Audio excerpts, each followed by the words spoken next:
Epilogue. The final thought summarizing my philosophical work, if it can indeed be called that, in any case, it certainly cost me effort, I have decided to omit from this version of the book. For now, the reader will, in essence, act as my first proofreader. I hope your feedback, criticism, and suggestions will help me improve the work.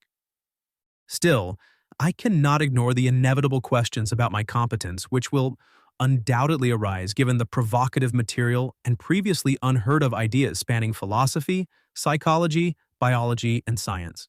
Admittedly, I hold only a few certificates in psychology and possess incomplete higher education in philosophy, having been prevented from finishing due to certain circumstances in my life. However, I have earned a different kind of education that allows me to reflect on several social and moral dilemmas. Take, for instance, the problem of slavery, where I rely not on abstract concepts, but on lived experience. As I spent much of my childhood on plantations where the highest salary was a stale crust of bread, and the greatest holiday was a day when you weren't beaten with a stick. Reading and writing came to me only after the age of 15, a late start by modern standards. Still, it was better than the fate of my brother, whose skull was deliberately smashed with a rifle butt after too many escape attempts, leaving him without memory and without a life worth remembering. Episodes like these might seem to disqualify me as someone worthy of engaging in philosophical analysis, if not for the technologies of the 20th century. Humanity passed down knowledge verbally for centuries.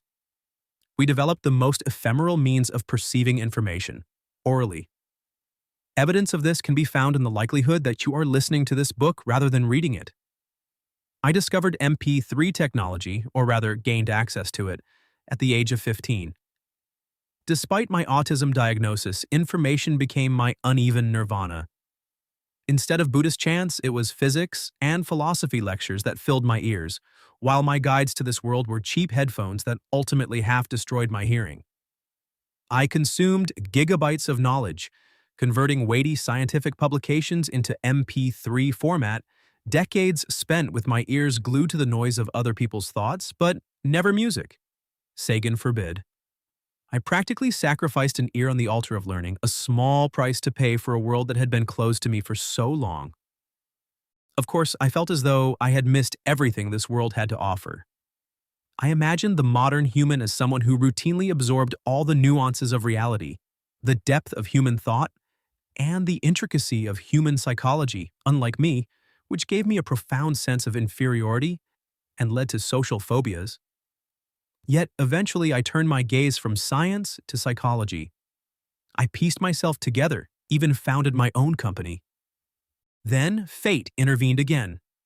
I lost everything, found myself in another country, and was forced to apply for asylum, now doomed to prove that my unwillingness to be torn apart by a drone's fire is not a whimsical desire but a fairly logical wish to live. I now exist in bureaucratic purgatory, where every day and every year stretches into infinity. It erodes my psyche, not just because of the fear that some stroke of red tape absurdity will exile me to a trench, but also because of the psychological oppression of the lack of freedom that comes with this status. I have been allergic to this condition since childhood. I cannot work or receive any income from book sales, including any form of donations or financial support. I mention this so that you understand this is not a veiled attempt to ask for financial help. On the contrary, such actions could lead to forced deportation.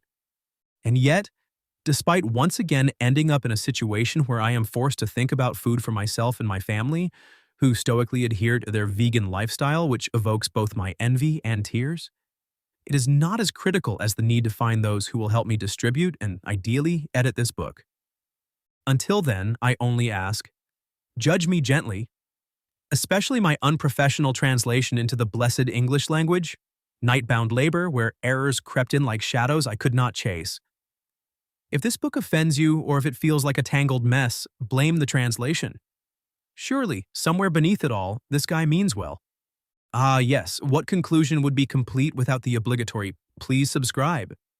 I promise you no wonders. Just my rambling thoughts, half-lost pronunciation like an old film badly dubbed, and the occasional gem buried deep, like treasure left behind in shifting sand. A subscription, if nothing else, is the modern world's smallest but sincerest gesture of moral support. You can find my channel in the description. Thank you for listening.